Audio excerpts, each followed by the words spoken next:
our community, our hometown. This is Kearney Live on 102.7 FM, our hometown radio station. Kearney Live is presented by Kearney Trust, 310 West 92 Highway in Kearney, 816-628-6666. And now here's the hosts of Kearney Live, Mike Davis and Jim Dickerson.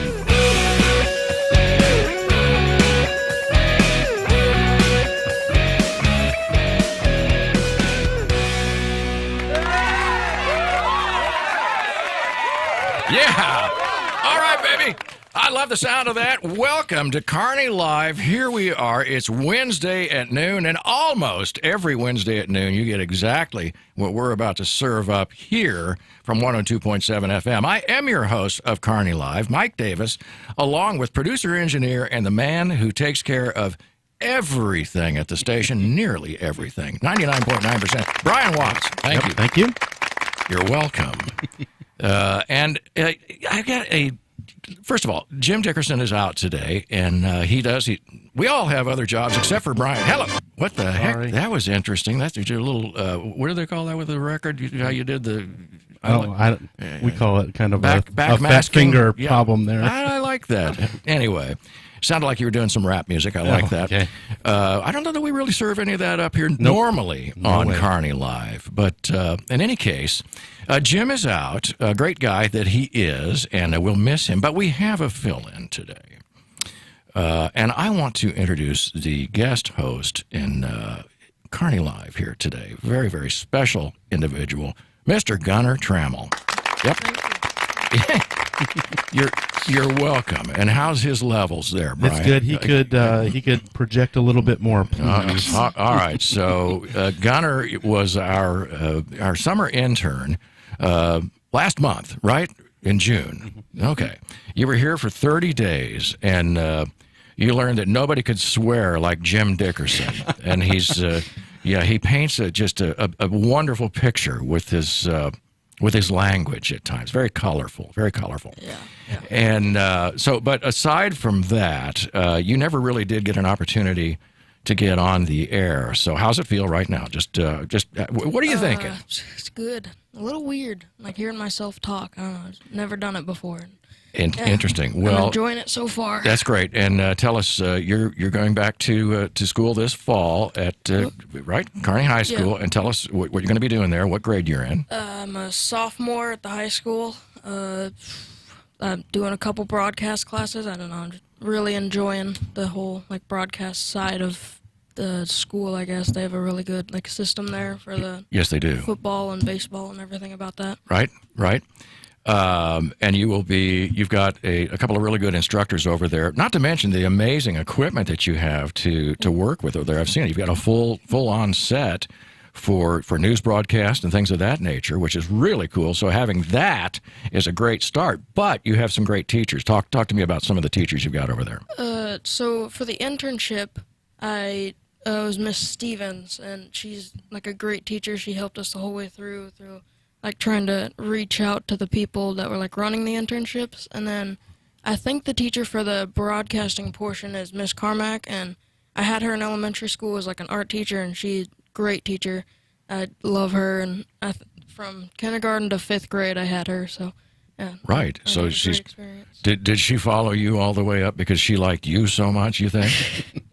Well, I didn't. She went from the elementary school to the high school, the year I left the elementary school, so I haven't had her since. I gotcha. Okay. Well, we're going to follow you around. I hope that doesn't bother you. It does not. Oh, good. So, well, it's good to have you. Gunnar Trammell with us today. That's great. Sitting in for Jim Dickerson. Those are hard shoes to fill. No doubt about it, but maybe you can keep us on track, unlike Jim, who's really good at getting us off track, but sometimes it's interesting, and I go right along with him. So, anything else, Brian? You just kind of shrug your shoulders. You don't care, do you? Hey, I care. I care. I care. I do too. I just didn't have anything written down on my sheet, and we can get right into this thing. That's cool. Let's do it. All right, let's talk about, most importantly, we've got our guest today. We've got Victor Hurlbert. He is Clay County Auditor. See, I told you, I looked at his bio sheet right here, And I said, wow, that guy's good looking. Look at that guy. And the ladies, did you hear that? The ladies.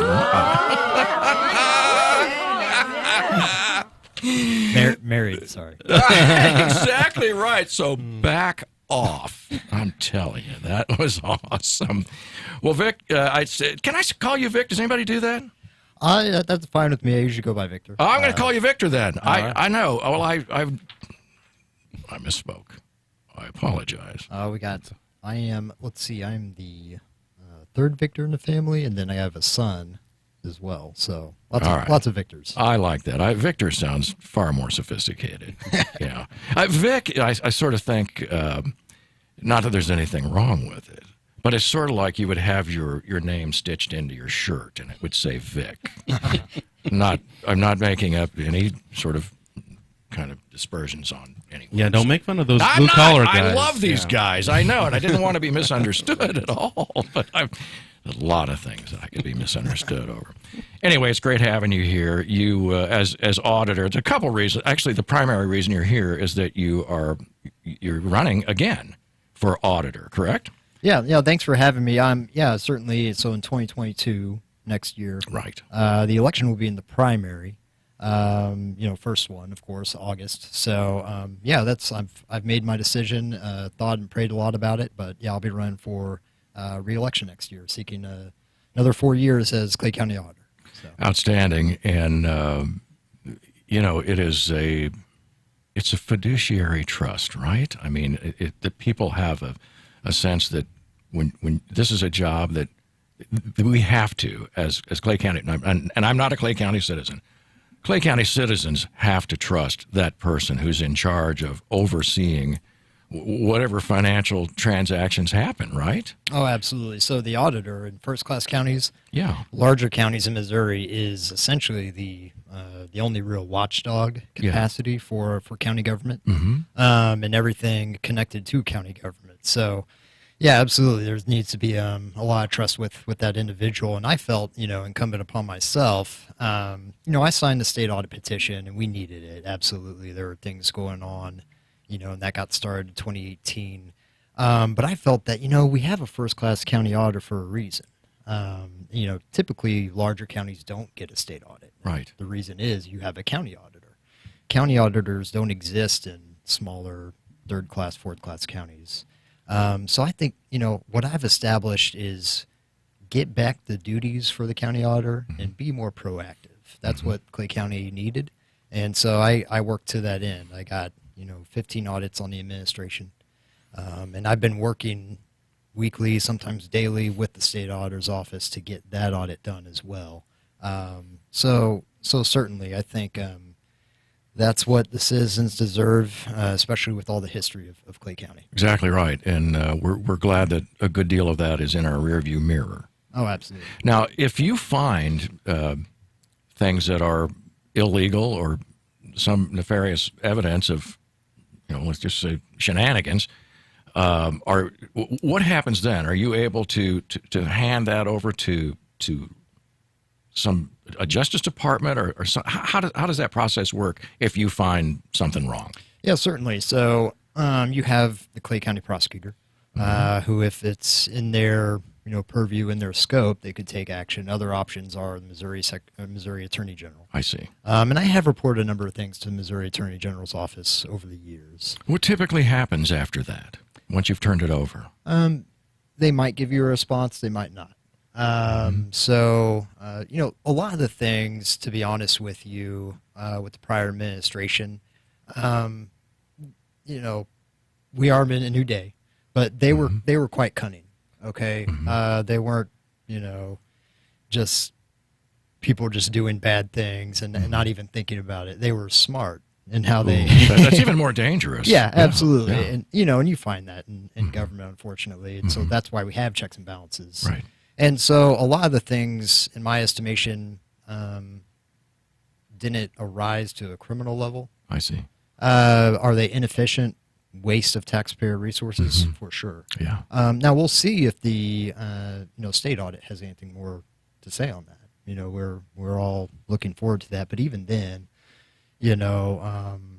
there's this a limited scope, but I do have other resources as well that I have contacted and considered besides county and state. So it's a high threshold to meet for them to get involved. Yeah. So does that mean you can bring in other auditing bodies I'm not sure I understood what you said. If you can have other people look at these things.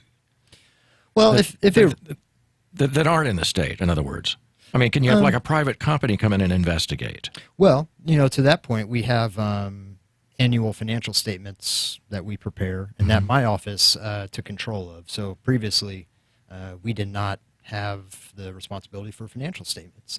And the auditor is a dual hat position. It's both controller, CFO, accounting officer of the county, and then it's also internal audit. And that's what everyone thinks when they think auditor. I see. Well, we got the financial statements back, and we have to have an annual single audit, as it's called, for grant purposes. So the federal government can say that we're compliant with all the grants. So to that end, we have a private company every year looking at things. And they do a good job. That's one of the things I'm most proud of is the 2018 financial statement audit, 2019 financial statement audit did not get completed by the past administration when it wasn't in my responsibility or duty. We lost $280,000 of drug fighting grants as a result. Oh, I see. I picked that up at the beginning of the new year where it was left off, and then within 2 months we got it done. Our credit rating was at risk. We were going to be downgraded as a county. We kept that because we got it completed. We're now eligible for those grants again. So these are the things that, again, I want to restore what the county auditor should be. Right. We had been cut and just, really undermined for years, the county auditor. But when you look across Missouri in first-class counties, the auditor does these things. They assist with the budget. They do the financial statements, and yes, they do internal audits. And that's the other thing too. We can, about the budget. I'm very pleased with that this year's budget, how it turned out, and looking forward to next year's budget. Right. Now, everything that you've audited within the county, this is all for public consumption, right? I mean, people could say, "Hey, we want to see the books." Yeah. I mean, we could literally say, "We want to see it." What happened here? Yeah. So if you go to my website, claycountymo.gov/department/auditor, you'll find all my audit reports there. There you go. I did not get much cooperation with the last administration. There's a surprise. I'm shocked. Yeah, nor consideration for my findings and recommendations, unfortunately. But now they are being taken into consideration. One of the main issues I found is like the highway department audit. People complain about the condition of their roads. There's supposed to be an annual plan report given, and this is clear in the statute. So I went in, I saw it's not being done, I reported it, no one responded, so I gave them a bad rating. Wow, there it is. So we need to do that. Yeah. Another thing, outside legal firms. We've all heard how they were expensive. That was a big problem in Clay County. We spent over $1 million a year on law firms. Now we have a on-staff. Well, I pointed that out that's obviously a problem and not efficient and not a wise use of resources. But additionally, in this year, something that's tangible for results.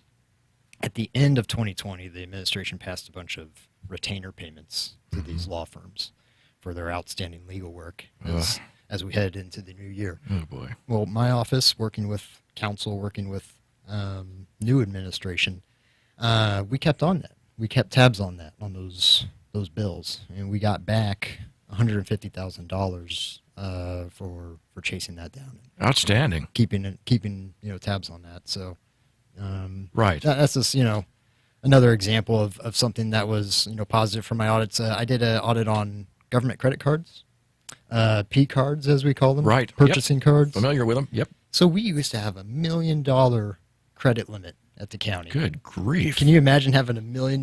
Walking around with that in your wallet. How about that, Brian? How's that feel? Huh? Well, that's ludicrous. it was established decades ago for travel. Okay, if you're at a hotel out of state, you got $1 million though. Come on. Yeah. So we've reined that in. We brought that limit down. Yeah. It's still 350,000 all the cards. But that's, Okay. Each card's like 5,000 max. That's more like it. Yeah. That's what I'm talking about. Yeah. I mean, the risk that a thing like that presents from, look, anybody could just go off and do something crazy. Exactly. And get away with it for a fact, little while. Oh, for sure. And in fact, for liability purposes for that risk, I encumber or reserve that entire amount. So that amount can't be used. Wow. So now, we've freed up some money that wasn't available. No kidding. Yeah. Wow.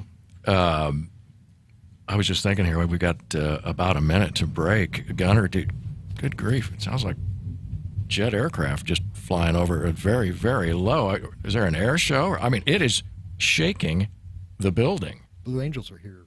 I wondered if that's what it was. No kidding. That was amazing.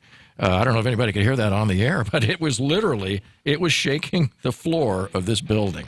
And we got we're going to come back and we're talking to, that just was weird.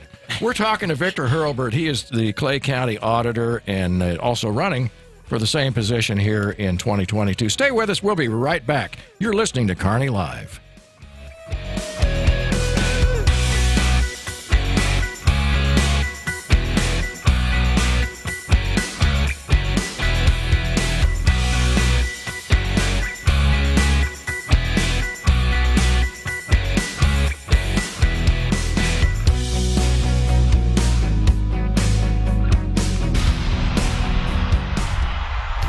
Say thank you to these local underwriters who support KPGZ.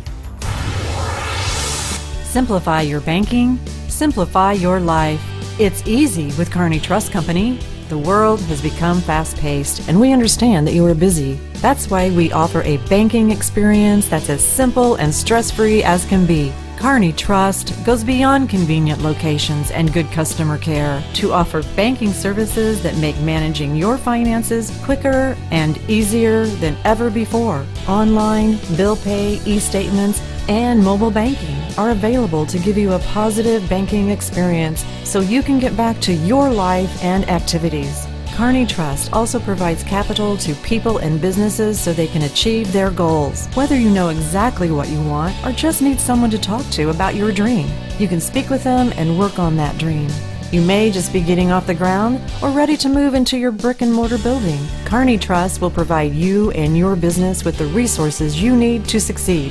Kearney Trust Company is your partner for success with 2 convenient locations in Kearney at 310 West 92 Highway and 701 Watson Drive in Price Chopper. The phone is 816-628-6666. Kearney Trust Company. Banking you can trust. Member FDIC.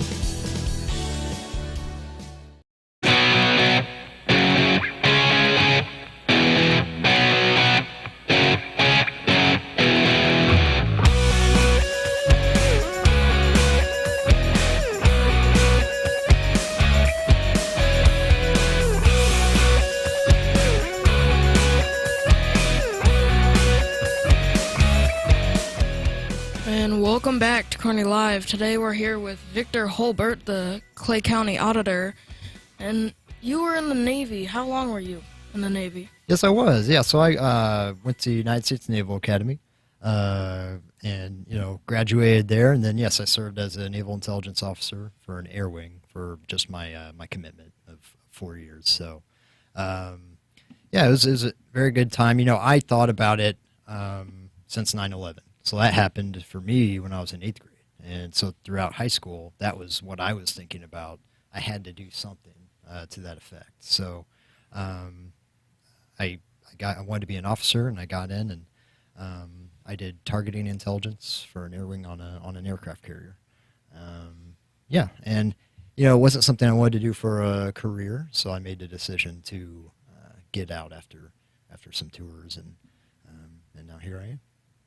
Were you an officer when you were in the Navy? Yes. Yeah. So you had gone to college. You had your bachelor's degree before then?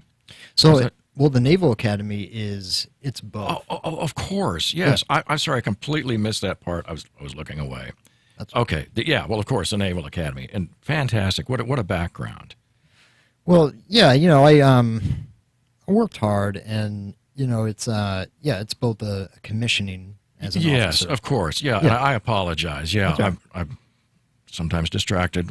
You know, when we do these shows, we often tell our guests that we're looking at other things. We're trying to think of questions down the road, and you're talking, and I'm in another place. But the Naval Academy, what a wonderful place to know. I mean, and you have to be recommended by a state representative, correct? It's a dual track process. You have to, by your merit, by your tests, get into the school itself. Yeah. Which is, a competitive process. And then, yes, you also need, because the military is controlled by the civilian, by civilian command, by, ultimately the president as commander-in-chief, there's a civilian aspect, and so you need a nomination from a U.S. senator, your congressman, or even the president or vice president. Wow. So, Okay. yeah. So even more than a state representative, you go up clear up to your national representative. Yes. Yeah, that's wonderful. Wow. Who was it at the time? I'm curious that gave you the recommendation. I actually, I wanted to increase my odds as much as possible. so I applied for every single academy. I see. I got into all of them: West Point, Air Force, Oh Navy. man. And I applied for all my Congressman Graves was still there, and both of my senators at the time were Kit Bond and Jim Talent. Yeah. And let's see, Talent and Graves recommended me for Air Force, and Kit Bond nominated me to Navy. Oh, and Vice President Cheney nominated me to West Point. No kidding. Wow, what a history. And I turned them all down. Well, it sounds like to me you made the right decision. I had summer programs, and this is, as you get ready for college, I'd recommend, visit your colleges. So I went out to Annapolis junior summer and saw the campus, the history, how it's close to Washington, D.C. And what did it for me was the Marine Corps Memorial, Iwo Jima at Arlington. That was just, astounding. I ended up becoming, like I said, a naval intelligence officer, but my grandfather was a Marine. And it was just the physical, challenge at Navy compared to the others. No disrespect to the other. Go ahead. Disrespect them. Well, I know you want to. We say go Navy, beat Army, but, I live in the Midwest, so I better be careful. I understand completely. Oh, that's great. Well, congratulations on it. Just a wonderful early portion of your career, and no doubt about it. I mean, that is something that Gunnar, is that something you've ever considered, the military at this early stage of your life? Not really. No, I mean, like I kind of found the broadcasting thing like when I was younger. In middle school, they had us do like a media, like news segment in the mornings. So that's when I kind of grabbed that, and I've just gone with it since then. And yeah, it shows. Your experience shows. You're doing a great job today. I like seeing that. And Jim needs to watch his P's and Q's around here. He could be replaced. Well, I got to ask you too, Victor, about the intelligence portion of this. I think you and I talked about this on another show. I think so. You wouldn't tell me anything, and I wonder if there was anything that you don't have to tell me any of the details, but clearly there were some government secrets that you dealt with that you had to handle very carefully in a way that's maybe quite similar to some of the work that you do now. That you have to be careful about. Right, things that you look at, that you see, that you know. Tell me about that. Yeah, and in my work now, there are a lot of confidential things that I have to, until it's publicly available. Yeah. But yeah, in the military, I received a top secret compartmentalized information. Wow. TSSCI security clearance, and basically my understanding is what those clearances mean is it's the level of risk to national security. Yeah. If that information were to get out. So I was a targeting intelligence officer, so I helped air wings in the Middle East as far as high value targets, and then we would brief aviators before their mission, give them the mission, and then debrief them and gather their intelligence when they brought it back from their video intelligence from the aircraft, usually an F-18, and then we would pass that up the chain of command, and then they could make those strategic decisions based on that. So we did a lot of that on a daily basis when I was there supporting the troops on the ground, and those are I'm glad I played a role in the overall fight, but those are the real, in my estimation, they deserve a lot of our thanks. No doubt. The men and women who are on the ground doing combat. So. Yeah, as you were involved in those kinds of activities, the top secret kinds of duties,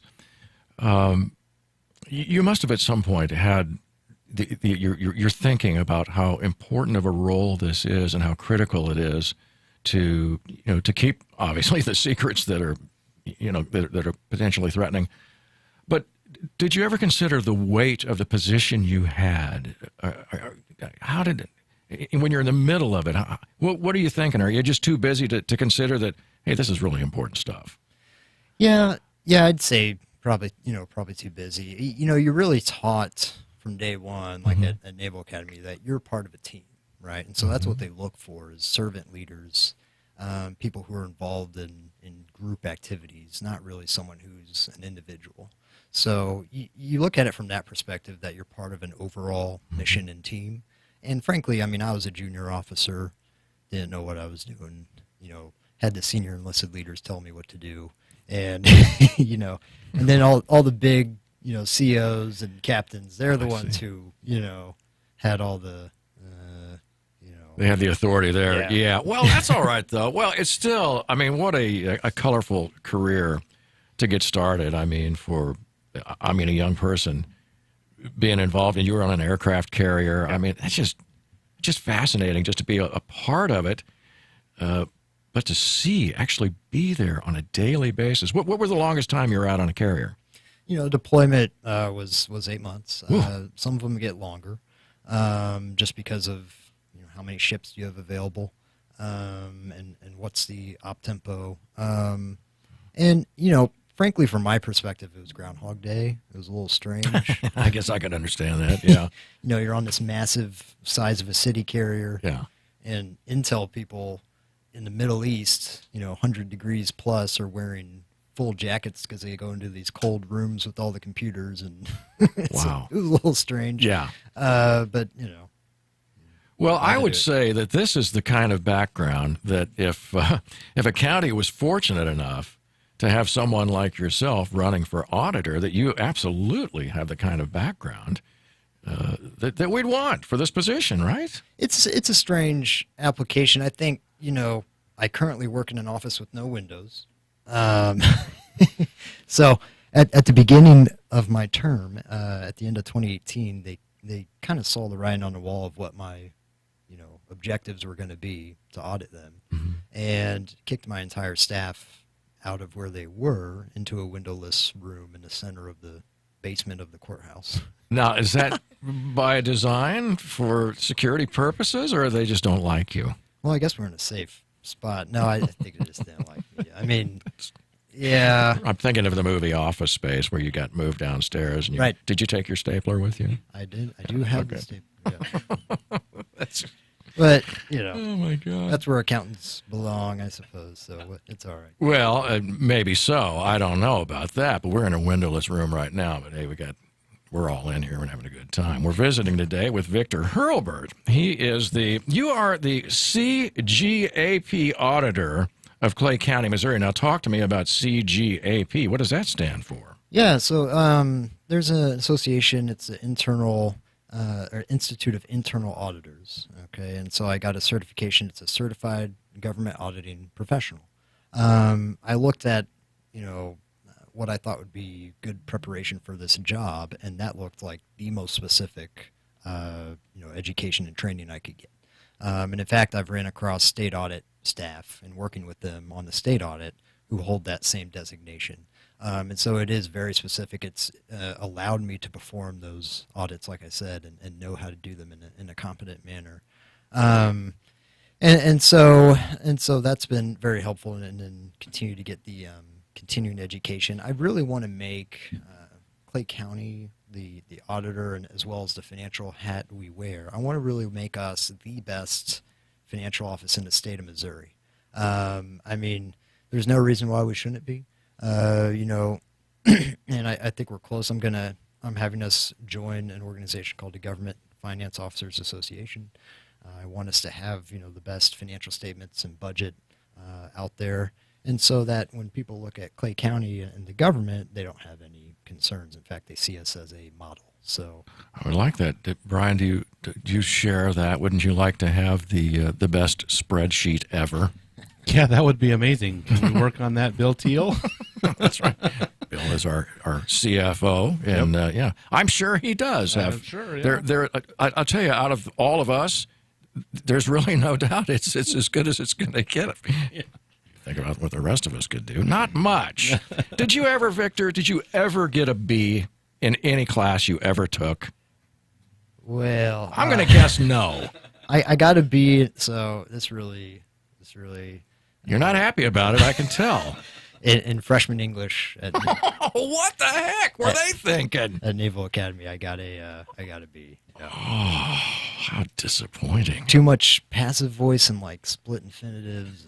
Yes, and we know exactly what that means. We've had a little lesson in that in our news writing, haven't we, boys? Yes, we have. I know. It's very easy to do, though. That's one of the most common mistakes people make in writing. Well, Microsoft Word. Yeah, they can help you now. They'll now help you with passive voice. I've seen this. It's frightening. Well, that's hilarious. I know, because I was sitting there thinking, Naval Academy and naval officer and with the security clearance. And I'm thinking, this man has never had a B in his life. Never. And so now the world knows. It just secrets out. Close. So your grade point average is like 3.99999 or something like that. Yeah, I think college is like 3.93. I graduated. I did really well in the the academic ranking. Right. My goal was I wanted to be a Rhodes Scholar. I wanted to go to Oxford. I didn't get that. Didn't make that cut. Wow. Just because you're usually some like NCAA athlete, and I'm not. Yeah. I'm athletic, but I'm not no star. Right. So. I understand. Well, you're a star in a lot of people's eyes. You certainly are for us. But, well, I think that's very cool. And it just, I think a lot of, especially young folks, they look at people in politics, and many of us do, and they just think, well, they just sort of appeared. But no, I don't think they understand that you jumped into politics at a very young age, and I'm sure you had a reason for it. But you also had a background that is quite impressive, obviously. When you decided to go into politics, what were some of the what made you say, yeah, this is something I want to do? Because I did, and I don't mind mentioning here, because you have a Master's of Theology from the Midwest Theological Seminary right down here off of North Oak. Yep. Wonderful school. And so you had a calling there, which was pretty cool. And then all of a sudden, here you are. You made a choice to be a public servant. Yeah. And I think that's it right there. I think you hit it on the head. In high school, I think I felt that calling to be to serve the public. Use my skills to serve others. And so that started with the military, but ultimately I think it meant serving in office. And the master's, the goal there was, it's not divinity to become a preacher. I didn't feel that. I see. Okay. Confirmed that with my pastor. Mm-hmm. But it's theological, academic, and so Master's of Theology, my goal, and I basically put it on pause. But I'd like to get a doctorate. And I'd like to teach specifically on the topic of church and state, and I think I'll have a great background in that now, having been in the state side, serving in government. And so, and for the auditor, I think in particular, what really drove me there was just seeing what's going on with our county, and I felt like I could be of use to jump in there and help out. So. As far as your first term, you're obviously successfully elected. Did you? What did you think your odds were of actually, getting elected and having the office and being there? I think I was pretty nervous. I ended up with like 70% of the vote. Oh my! But yeah, I mean, I worked hard, and I plan to in the re-election effort, regardless of any opposition. I plan to campaign hard because in our republic, the people deserve to know what the heck does a county auditor do? Right. And why should I vote for this person? And who is this person? We really need to have an informed electorate, and so I'm going to do my best in the re-election effort. And I think that's why I won in the first time, is I worked harder, a lot harder. I went door to door, and if you can imagine, going door to door in a county is a little bit of a different animal. And so I plan to just continue to work as hard as I can in this re-election effort. So. Yeah, I think I'm going to go out on a limb here and think you stand a pretty good chance to get reelected. Maybe. What do you think, Brian? Yeah, he's shaking his head. Yes. Again, how much time we got left? I'm curious. About a minute or so. Anything else? I just wonder. We've got Gunner Trammell in here. Is there anything that before we leave that you want to ask? That any comments that just burning that you just got to ask? No, I don't blame you. I got nothing either. I'm just sitting here. I got nothing. It has been a ball having you in here, Gunner. When it was interesting to me when Brian said that we were going to have a guest. We're not done yet. We've got another segment to go. No. I'm not wrapping it up okay, here. It just sounded like it. I want to make sure. I know. I just wanted people to know that I was happy when I walked in the office and there you were, Gunner Trammell, right here, guest hosting. Yes, today's show. I mean, it's just amazing. Kearney Live. You want to take us to break? You were on right there. Take us to break. Sure. What do I? Just tell us who we are. We'll be back with Kearney Live. Perfect. Well done, sir.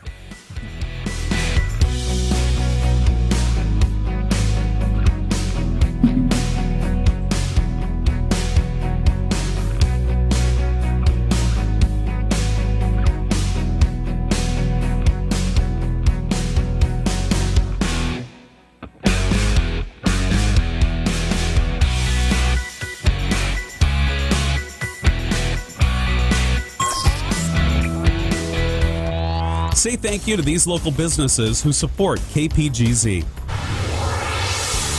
Simplify your banking, simplify your life. It's easy with Kearney Trust Company.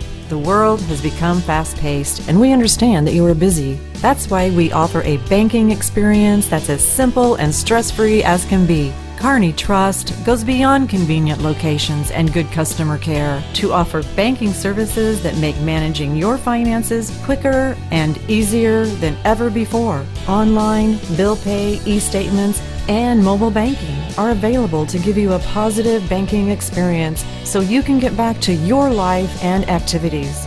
Kearney Trust also provides capital to people and businesses so they can achieve their goals. Whether you know exactly what you want or just need someone to talk to about your dream, you can speak with them and work on that dream.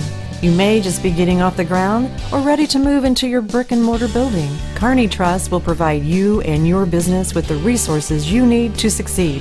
Kearney Trust Company is your partner for success with 2 convenient locations in Kearney at 310 West 92 Highway and 701 Watson Drive in Price Chopper. The phone is 816-628-6666. Kearney Trust Company. Banking you can trust. Member FDIC.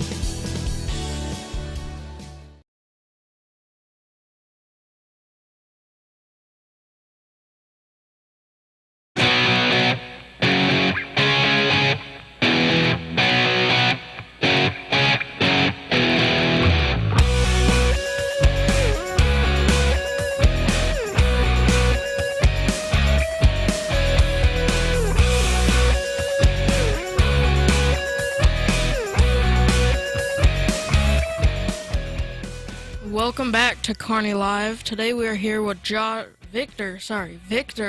Hurlbert, the Clay County Auditor. And there is a Josh Hurlbert, just so folks know. And in fact, and I'll let you get to your question in a second here, Gunner, but you guys are related. We are. Yes, he's my cousin. Well, there it is. All right. Well, it's family. There's a little nepotism going on here. I'm just saying. Anyway, Go back to your question there, Gunner. Okay. Jump right in. So, you're the Navy League Midwest Regional Vice President for the Legislative Affairs. What is that? Yeah. Yeah, that's it's a little long title, I know. So the Navy League is a great organization. It's not only just veterans, it's also civilians who want to support the Navy. And that includes all sea services, so the Coast Guard, Marine Corps, Merchant Marine, as well as the Navy. And so I was asked, I've joined because our Alumni Association for Naval Academy is a little small here in Kansas City. And so we wanted to be more active. We joined the Navy League of Greater Kansas City. And we meet regularly and we support all things sea services. So we helped at the Blue Angels event, for instance. Nice. Yeah, this past weekend at New Century Air Center. And we helped, with their family who are here in town. So what I do, I'm the Midwest, such as 9 states, including Kansas, Missouri. I'm legislative affairs, so it's a volunteer, unpaid position. But what I do, we just wrapped it up. It's an annual fly-in, and we meet with Congress members, and if not them, their staffs, and we advocate for positions that will help our Navy. I wanted to still be involved, although I'm done with the Navy. I still wanted to be involved because I know the long-term importance to our national security, and so I still want to do that. And so we basically talk with members of Congress. I talked with Senator Hawley's staff, Congressman Graves, Vicki Hartzler's staff, and numerous others across the Midwest about what we think, to keep the Navy strong here in the United States. And part of that, I'm with, back to the Service Academy, I'm part of Congresswoman Vicki Hartzler. She has a Service Academy nomination panel.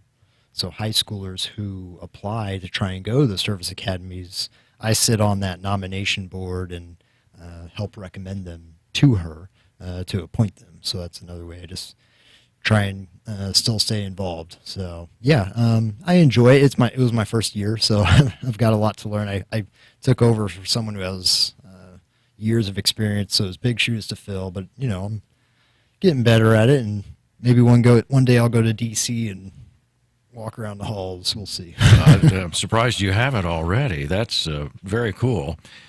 You also have, here you are in so many of these volunteer activity, right? Yeah. You're not getting paid for this. No. When do you have time? I'm just curious. Not really. You have your own financial planning. You've got a company of your own, right? Where you're a financial planner, right? I do. I've taken more of a passive role with that. Kind of like Brian does with his. He's kind of passive in his role here. Like Mitt Romney, right? No. He's rolling his eyes. No, I have a good business partner. We have a book together, and so the plan is I'm essentially a succession strategy, long term for his book. I see. But I started at Waddell and Reed in beginning of 2015. Yeah. And that was a great Kansas City company. Ivy Funds, Ivy Investments. Right. We actually left in 2017. I see. Because they were increasing costs to advisors, and great company, good funds, but it turns out, ironically, they merged recently with the company we went to. So all's well and good. Yeah, right. But that's helped me a lot, and you want to look at analyzing balance sheets, and kind of like I do now, knowing investments, and so that's been real helpful, and so that's really something I look to long term. I think that I want to do. I don't really see myself as a career politician. Kind of like how I joined the Navy. I had an objective, a mission. I went and did it. So I'm committed to one more term as auditor, but we'll see from there. Yeah. I serve at the will of the people, but you have to think long term. So. Well, yeah. I guess which is all wonderful. The thing that I see is on this very impressive resume is you've also got so many other activities, and you're a family man, right? I am. Let's talk about that for a minute, because I think there's a couple of special things that are on the horizon for you here, right? Well, thank you. Yeah, first I'll start. I'll just I would like to say tomorrow's our 4-year anniversary. Hello, ring the bell. All right, well said, well done. Yes. So I want to give a shout out to Courtney, my wife. She's been a great wife and mother. We have 2 kids. little Victor, and then we recently had in May, we had our second, a daughter, Amelia. Yeah. And so, we're real blessed and fortunate. Yeah, I mean, I'm going to have to cut back on my volunteer activities. Says who? Yeah. I think I know. Yes. Yeah, how I know. Well, congratulations on all of the above and having a great family and being able to balance it. I mean, as you think about campaigning, listen, I see campaign signs that say, and I probably saw yours before I knew you, and there's, Victor Hurlbert for Clay County Auditor, and I'm thinking, all right, what's that guy do? Right. Whatever. I mean, you do, and I think I started to ask you a little bit about that. I mean, earlier, where, people kind of look at some of these county and local elected positions, which are hugely important. Oh yeah. To all of us within the county and others. What can you do to raise the profile of this particular office right now? Right. I'm just saying, come on, man. Yeah. Auditor? Yeah. It sounds boring. Let's just be honest about it. Well, on the outside looking in, it probably is. Yeah. I love the job. I go in every day. I'm glad to do it. And that's why I'm running for re-election. Right. It's so important for an auditor to be beholden to of course it is. the people. Yep. And I'm pleased that the Constitution that passed kept the auditor an elected position. Yeah. And that's very rare because. So I sorry to interrupt, but I didn't realize that was in play. Yes. That would have been an appointed position. Wow. So the only 4, besides the expanded commission. Yeah. We're going to have 7 commissioners. Right. Yep. Is the the prosecutor, sheriff, auditor, and assessor. And assessor too. I mean, with all the issues with that, yes. people want someone who's accountable to them. But just from auditing standards, will tell you the most important thing is independence. Okay, that's the biggest principle we have to follow. And so, how can I be independent from the people I audit if they appoint me? Right. So that's why I'm glad it's elected. But absolutely, we need to get the word out. I mean, a lot of the signs, it's name recognition because, unfortunately, today people's attention spans. Wait a minute. What did you just say, Brian? Yes. No, I agree with you. I think that myself included. Don't get me wrong. Well, we do, and we try to do too many things at once. We look at a computer screen. We've got 5 or 6 windows open at once. There's things flashing. You've got emails and texts coming in, and you're trying to do your job. And I mean, that's just what we're used to. Even our TV screens are filled with distractions in the middle of when I'm trying to watch Westerns, and I'm seeing this distraction of another little. They're promoting another Western that's going to be on after it, and then I get confused. Well, but you're right though. I mean, local government is important, as you said. I think earlier, all politics is local, and I mean, you talk about the roads you drive on, the schools you send your kids to. Your property tax bill you pay every year. I mean, these are things that local government affects. And so you really need to do your homework and be active. Unfortunately, you have lower turnout on those really small municipal elections. We are on the primary general elections, so we get large turnouts, which is good. But I'd say, do your homework. That's why, I'm doing things like this, trying to be transparent and get everything out there. And just continue to research, and we have to have an informed, republic. So. Yeah. Now, when you ran for auditor the first time, is it because you have a financial background, the background that could do a good job in that role, or was that just because that's an open position that you felt like, hey, there's my opportunity to just serve? What were you thinking at that point? It really is kind of like I mentioned before. I really just saw why. I support the state audit. I understand it, but I asked myself, and I really respect the previous auditor, don't get me wrong. Sure. Had served in different county offices, different capacities as a commissioner, in fact. But I just thought to myself, what is the county auditor doing? You need someone who's there for you. Yeah. And that's why I get most satisfaction out of is helping that individual citizen. On that case-by-case basis. That's what I go to work for. And, so that's why I ran, is to have a more proactive auditor. But I've got that background, and that's why I thought it was a good fit for me. So that's why I ran. Yeah. I think, Gunnar, you were going to ask about. We talked a little bit off the air about what goes on in your, day to day. I mean, I just asked your question for you, but you can follow up if you'd like, because I'm at a point where I kind of wondered, because what I was going to ask was, what is the level of your interaction with the other folks within the county office? I mean, what's going on? Or do they just leave you alone, or are there people coming down and asking you questions? Do you interact with them on a regular basis? Every day, yeah, probably every 10, 15 minutes I get a question from a different office, someone walk in my office, a phone call. And so the auditor is really a central piece and a function of county government, because it's not just internal audit. The term auditor is confusing.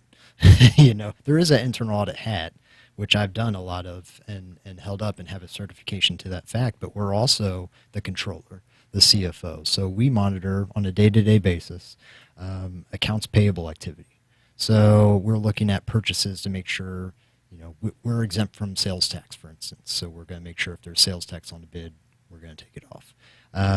We have to make sure there's enough cash in budget in every expenditure. We can't really say, we don't think this is a wise expenditure, you can't pay it. I can't just do that. If I did, nothing would have been paid the last 2 years, trust me. That's good to know. kind of a miser, aren't you? A miserly type, yeah. But penny pincher, yeah. That's a big role we have. We audit every monthly collector settlement from property taxes you pay to like the school district, and make sure that's done appropriately.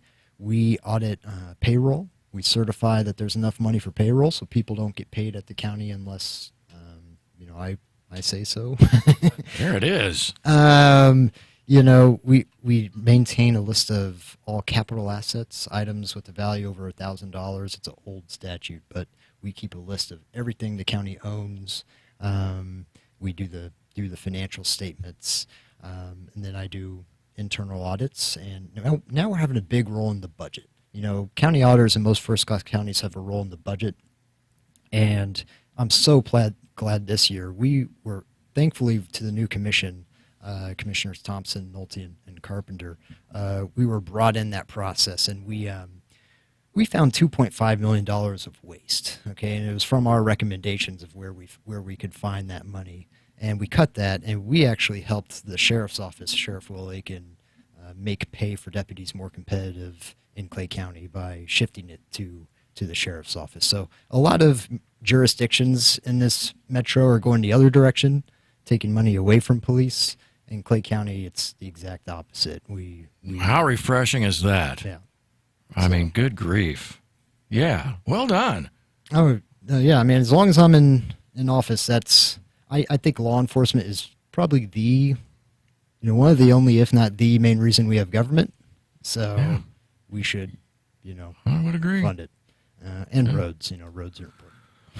Well, yeah, no, that's neat that you play a role in that, no doubt about it. It is, and the more that we have you here, the more, as I hear you speak, the more you're involved with in really the day-to-day operations of the county. Oh, yeah. And you're not just, you really are, you're down in that dark hole, in that office they put you in. But you're doing a great job of being actively involved in really many, many other aspects of the overall operation of the county. Absolutely. Helping just determine where is there money to pay this bill, helping with all the stimulus money from Washington. Oh, yeah. We have to have compliance and do that right. It's American Rescue Plan. We had an emergency rental assistance program. We've actually had, we're eligible because we have over 200,000 people, but we've done like 110,000 in the Kearney zip code, like 23 households. And I wanted to give a shout out to Kearney Enrichment Council. They're one of our agencies who are running that program for us, 5 agencies, and they do a fantastic job. Yeah. I'm going to be more pleased with that agency. So yeah, we've had several folks from there on the show over the years. It's been a while, though. I think Brian says, yeah. He said, move it along, would you move along? So, yeah, well, we will. Now, this time, how much time do we have left in the actual show? 2 minutes? Oh, my gosh.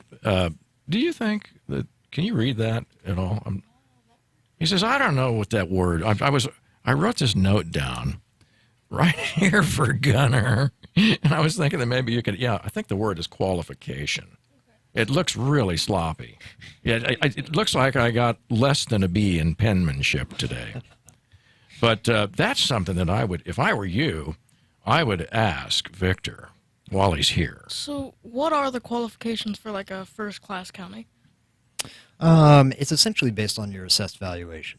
So we have just so much property in Clay County that we qualify and meet that threshold to be a first class. So that's really the main determination. It's not even population. So that's why. See, that would have been my guess. Yeah. Population. Yeah. No. So that's really how it's driven, and we have a pretty large valuation with all the properties we have here. So yeah. I think, is that a result largely because we've got Kansas City on the south end? Or does that have anything to do with it? I'd say so. But really, all of our cities, just like Kearney, Gladstone, North Kansas City, Liberty, they bring in a lot as well. So, I mean, it's strange because we're kind of a smaller sized surface area type county. If you look at our area, I mean, we're pretty small, but yet we have just a lot of population and property. Yeah. So there it is. That's how it's done. But yeah. Well, and when I hear third class, I mean, is there first, second, and third class? Or is that? And even fourth class. Fourth class is it. But yeah, I don't have off the top of my head. I feel sorry. Pray tell, what's in a fourth class county, if anything? It's hard to say. Some farms. Well, and there's not a thing wrong with that. Not at all. But yeah, it's just not filled with much other infrastructure, short of roads to get you around. Maybe. Right. Maybe gravel. And I even think, it's taxed at a different rate. I see. Personal property, rural, commercial. And they don't have an auditor anyway. They don't. So the state auditor they're required to audit those counties. I see. Every so often. I think 4 years. So right. That's why I say it's a little, it's a little different for Clay County to have a state audit. Yep. Very strange. Yeah. But good. We'll see. Well, outstanding. Well, thank you so much for being with us today, Victor Hurlbert. You better believe it. Next week, we're going to have Jay Bettis on the show. He's an old friend of the show, and let me tell you, he's old. And when he gets here, we're going to see who's the oldest. But he's a great guy. And thank you so much to Gunner. I got to tell you, Gunner, great job today, right? Anybody? Thank you. Yeah, where's that round of applause? Come on. That's what I'm talking about. That's right. That's a golf clap. It's a golf clap. Not bad, not bad. Thanks for being with us today, Victor. Really enjoyed having you. Come back anytime. Thanks for having me. Best of luck in the election. Appreciate it. Call us if you need anything. Do it. All right. Thanks for being with us. See you next week on Kearney Live.